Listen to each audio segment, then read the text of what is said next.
Do you have anything outside of that you use or utilize or think that is good? Are you better on caffeine? Do you study better on caffeine? Do you, do you meditate before you do it? Do you visualize? Do you do it before bed in the morning? Any sort of thing that could give someone an edge? Oh, so you mean like something that's not, typical language learning advice? Yeah, maybe that's something that you picked up on or that you used or that you've heard, maybe haven't tried. I don't know. You're the type of person, somebody who's deep within this world would know if you do have anything. This is probably a general tip, but I would say sleep is important for learning anything. Uh, for your body and your mind. I think getting enough sleep is a good thing that I would recommend, and it's probably something that we're hearing more about it now, but I think we're probably not like giving it We're not giving it the utilizing importance it. that it should have. So yeah, get more sleep is what I would recommend. I mean, it's for work, for anything, but also for language learning, for anything, any cognitive task. I think getting enough sleep is important, and because That's so I true. think a lot of cognitive processes happen while you're sleeping. So That's what I was going to say. Yeah, those scientists in all these studies, they found that that memory and what a relationship our memory and solidifying what you've studied to good night's sleep is, and a lack of sleep over a consistent lack of sleep won't allow you to do what we just talked about. I mean, it won't matter how much comprehensible input you do if you sleep only 3 or 4 hours a night over the course of 6 weeks. You're just you're drastically handicapping yourself from what you can do. What I thought you were going to say, since we actually had a talk earlier, I thought you were going to go down deep work. Deep work as professional activities performed in a state of distraction-free concentration that pushes your cognitive abilities to their limit. These efforts create new value, improve your skill, and are hard to replicate.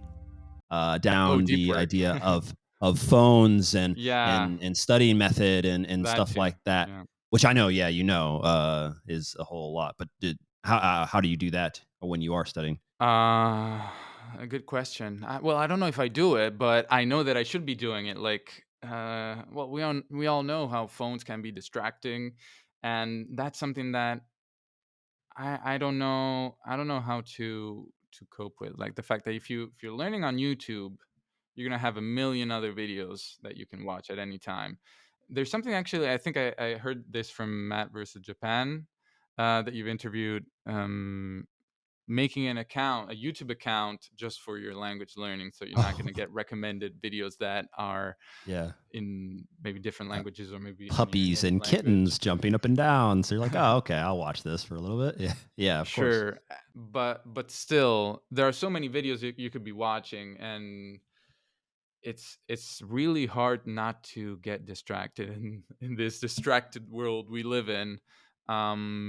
So I would recommend removing any distractions as much as possible. Maybe silence your phone, put your phone on silence, and what else? I don't know. Try not to have any messaging apps open. That's something that I do for work. If I know that I really have to get something done, I'm not gonna have WhatsApp or any messaging apps lying around because I know that's bad for my concentration, and I think that applies to language learning.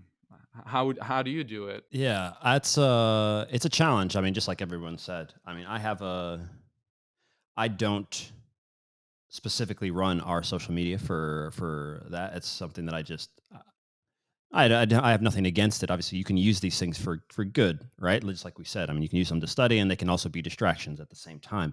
Uh, but there's just something so satisfying about coming out of a session of an hour or at least 30 minutes where it's deep work, where you actually have done nothing but said, I want to do this.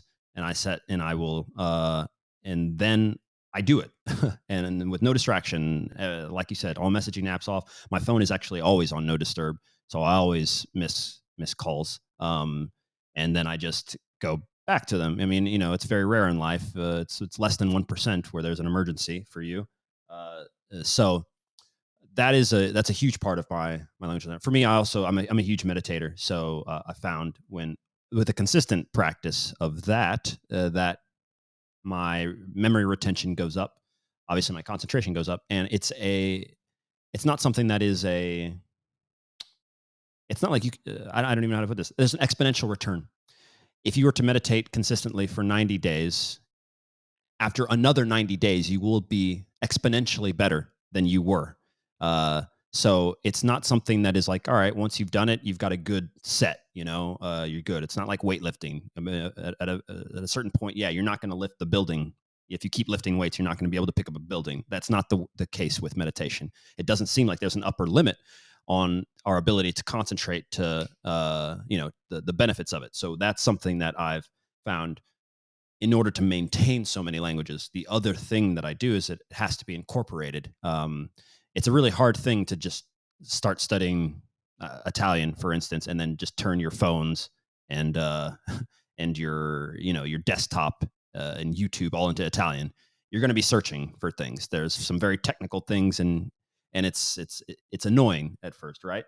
Once you can get to that level, obviously you do need to make a switch. It's just like you said, if you're trying to learn, like you said, in Italian, if you're benefiting your Italian, that makes you a more articulate person. You can speak more clearly. Your vocab in your mother tongue will allow you to expand on the world better, and I think that will also actually help your other languages. I mean, if you can explain more things and you're open to more things, I think that this will allow you to be accepting of new words and pushing more. And so I also do. I mean, I love to read, also in English as well. I've been reading a lot of Swedish stuff. I spent a lot of time there, and I'm maintaining that language is pretty cool. And it's very, I don't want to say very easy for anybody but it's easier for a native English speaker to learn Swedish. So Is it easy to speak Swedish with the people there because everybody knows English super well? that's a problem.